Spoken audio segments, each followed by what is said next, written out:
माननीय सर्वोच्च न्यायालय के 2018 के आदेश के बाद जो आईपीसी की धारा 497 और 377 को मजबूत करने और व्यक्तिगत स्वतंत्रता को बढ़ा देने के कारण परिवारों का किस तरह से विखंडन हुआ और किस तरह की संस्कृति से देश और परिवार गुजर रहे, उसकी एक झलक इस लेख में प्रस्तुत है। इसको सुने, समझें और विचार करें क्या सुधार की आवश्यकता है। इस पर अपना आपका दृष्टि। पुरुष बेटी के प्रति कर्तव्य और पारिवारिक पीड़ा की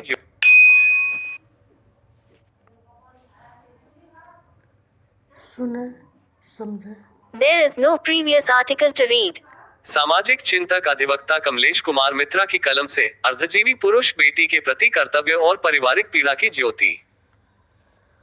मैं अधिवक्ता कमलेश कुमार मित्रा सर्वोच्च न्यायालय के निकट अपनी पीड़ा के साथ यह कहानी पुनर्लेखित कर रहा हूँ।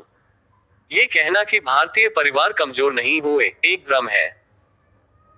2018 के माननीय सर्वोच्च न्यायालय के निर्णयों आईपीसी 497 और 377 ने व्यक्तिगत स्वतंत्रता को संयुक्त कर्तव्य से ऊपर रखकर मानवीय संस्कृति को नष्ट कर दिया।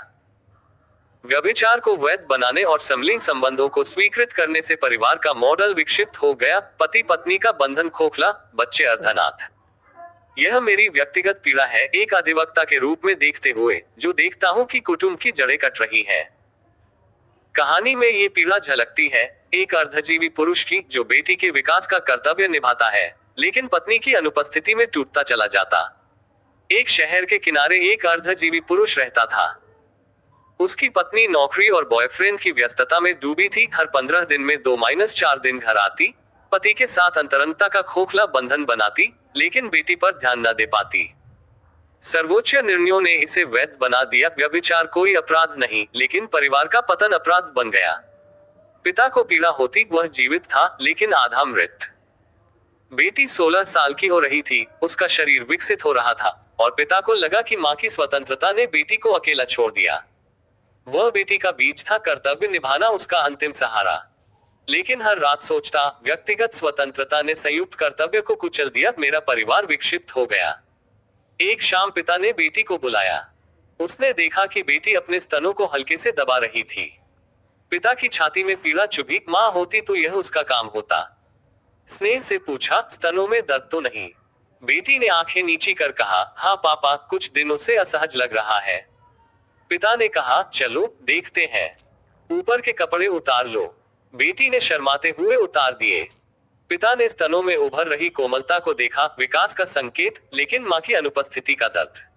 उसने कहा, नारियल तेल लगा लिया करो, हल्के हाथ से मालिश करो, इससे स्तन मजबूत होंगे, लड़कियों की तरह तुम्हारे भी सुंदर और स्वस्थ हो जाएंगे। बेटी शर्मा गई, लेकिन पिता का स्पर्श उसे सांत्वना दे रहा था। पीड़ा में पिता सोचता, आईपीसी 497 हटने से पत्नी स्वतंत्र हो गई, लेकिन बेटी का ये विकास कौन संभालेगा? बेटी ने पूछा, मालिश कैसे करनी है?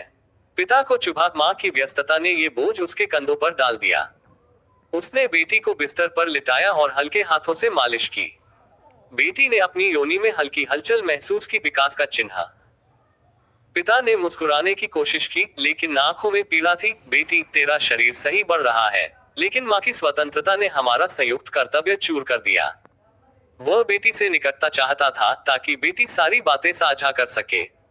उसने पूछा, नीचे के बाल साफ रखती हो? बेटी लजा गई। पिता ने कहा, मैं देख लूं। पैंटी नीचे खिसकाए, बाल मासूम थे, अभी साफ करने की जरूरत नहीं, अगले साल तक। लेकिन जांघों को चमकदार बनाने के लिए तेल मालिश जरूरी, यही स्त्री का स्वास्थ्य और आकर्षण। बेटी का चेहरा लाल हो गया। पिता ने सलवार उतार दी और जांघों पर मालिश की, पैंटी पहने रहने दी। 1 घंटा बीत गया। पीड़ा में पिता सोचता, धारा 377 हटने से स्वतंत्रता आई, लेकिन परिवार का बंधन टूटा। बेटी का ये विकास मेरी जिम्मेदारी, लेकिन मेरा हृदय टूट रहा। उसने कहा, अब स्नान कर लो। बेटी ने कहा, पापा आप करा दो, जैसे बचपन में। पिता का मन बिगड़ गया, कर्तव्य की सीमा पर खड़ा। अब बड़ी हो, खुद कर लो, मैं टॉयलेट जाता हूँ। बेटी ने पिता के अनुसार किया। पिता ने टॉयलेट में मन को शांत किया, पीड़ा का बोझ हल्का करने की कोशिश। लौटकर पिता ने बेटी के लिए खाना तैयार किया। बेटी स्नान करके आई। दोनों ने एक साथ खाया, बातें हुई, लेकिन पिता की आंखों में पीड़ा छिपी। वह सोचता, व्यक्तिगत स्वतंत्रता ने संयुक्त कर्तव्य को ऊपर रखा, मेरा परिवार विकसित, बेटी का भविष्य निश्चित। पिता आराम करने चला गया, बेटी पढ़ाई करने। लेकिन रात में पिता जागता रहा, सर्वोच्च निर्णयों की पीड़ा में। मानवीय संस्कृति नष्ट हो रही, कुटुंब का मॉडल टूटा, लेकिन कर्तव्य की ज्योति बेटी में जल रही। ये कहानी अर्धजीवी पुरुष की पीड़ा को उजागर करती है, जहां कर्तव्य निभाता है लेकिन हृदय टूटता। सर्वोच्च निर्णयों ने स्वतंत्रता दी, लेकिन पारिवारिक बंधन चूर कर दिया। भारतीय संस्कृति में कर्तव्य ही जीवन है, इसे बचाना हमारा धर्म। इस कहानी के माध्यम से हम देखते हैं कि धारा 377 और 497 के खत्म हो जाने के बाद कहीं पर जस्टिस गुप्ता के दिमाग में रहा होगा कि ये पारिवारिक मॉडल को मजबूत करेगी, क्योंकि उच्च जातियों में जिस तरह की विकृतियां बढ़ रही थी परिवार के प्रति, ये लोग कुल गोत्र की इतनी वर्जनाएं स्थापित कर दे रहे थे, जिस वजह से जो आपस के जो प्रेम संबंध स्थापित नहीं हो पा रहे थे। परिवार में भाई भाभी और आदि के संबंधों के साथ भी जो वर्जनाएं लगाई जा रही थी, तो उनको लगा कि परिवार मजबूत होंगे। मैं ऐसा समझता हूँ, हो सकता है उनके पीछे कुछ और कारण भी रहे हों। और वास्तव में 497 का प्रयोग अगर परिवार के अंदर की स्वतंत्रता के लिए किया जाता है तो ये बहुत अच्छा है, उच्च जातियों के लिए और निम्न जातियों के लिए भी। उच्च जातियों का पारिवारिक मॉडल ऐसा ही कि 497 खत्म होने के बाद जो है परिवार के अंदर की स्वतंत्रता स्थापित होती है। और इसी तरह से निम्न जातियों की, इस्लाम में भी इस चीज़ को स्वीकृति मिल सकती है।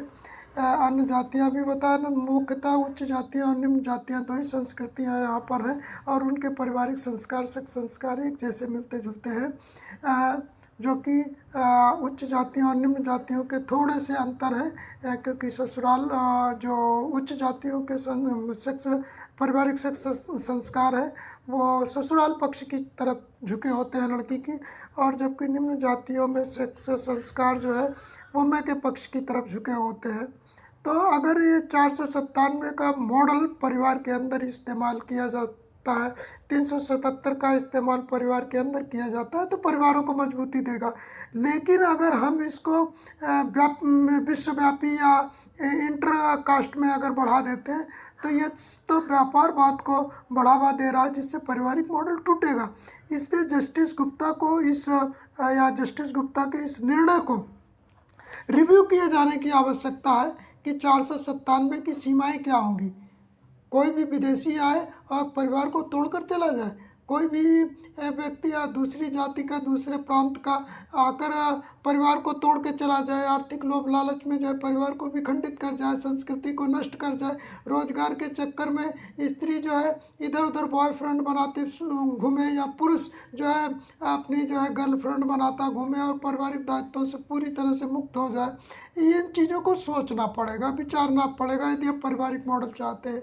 या तो फिर वो विकृतिपूर्ण जहाँ पर स्तन कैंसर और दुनिया भर के कैंसर मशीनों के साथ सेक्स संबंध जो पश्चिमी संस्कृति में है, जो उनके सेक्स टॉयज़ हैं, या तो हम उसको अडॉप्ट कर लें तो अलग बात है। लेकिन उससे अगर हम अडॉप्ट करते हैं तो हमें देखना पड़ेगा कि अब वहाँ के लोग सुखी और स्वस्थ हैं। सबसे ज़्यादा डॉक्टर्स अमेरिका में पाए जाते हैं और भांति भांति के डॉक्टर्स पाए जाते हैं, क्यों? तो इन सभी कारणों पर विचार करना पड़ेगा। मेरा कार्य है सिर्फ आपको सत्य का दर्शन कराना, क्योंकि एक अधिवक्ता जो है वो उपन्यासकार नहीं होता है, और मैं उपन्यासकार हूँ भी नहीं। मैं तो जिन केसों के माध्यम से निकट से संस्कृति देख रहा हूँ, आजकल मैं तमाम ऐसे सोशल मीडिया ग्रुप से जुड़ा हूँ जो LGBT ग्रुप्स हैं, उनमें लोगों से हमारी लगातार सीधे बातचीत हो रही है, उनके अनुभवों को ले रहा हूँ। तो कहीं ना कहीं जो असुरक्षा की भावना है उसके कारण इस तरह की चीज़ें स्थापित हो रही हैं। तो नए सिरे से विचार करना पड़ेगा, जो स्त्री पुरुष के जो संबंध, पूरक संबंध थे, उनको पुनर्स्थापित करना पड़ेगा। स्त्री पुरुष के बीच जो अनावश्यक प्रतियोगिताएं कराई जा रही हैं उनको गैर कानूनी और आपराधिक घोषित करना पड़ेगा, उसके लिए दंड का प्राविधान करना पड़ेगा। और आर्थिक असमानता जो बढ़ रही, जिसके कारण इस तरह की प्रतियोगिताओं को बढ़ावा मिल रहा है, उसको भी ठीक करना पड़ेगा। इसी के साथ मैं वाणी को विराम देता हूँ। फिर किसी नए लेख के साथ फिर हमारी आपसे भेंट होगी। और बाकी तो आप हमारे बारे में जानते हैं। मैं अधिवक्ता कमलेश कुमार मित्रा। हमारा संपर्क सूत्र है 93 35 12 20 64। अगर आपके कोई विचार हो, विविधताएँ हो, आप हमसे बातचीत कर सकते हैं। सबका मंगल हो, कल्याण हो। भारतीय संस्कृति में कर्तव्य ही जीवन है, इसे बचाना हमारा धर्म। इति सामाजिक चिंतक अधिवक्ता कमलेश कुमार मित्रा। Folded hands. जय कुटुंब, जय पीड़ित हृदय।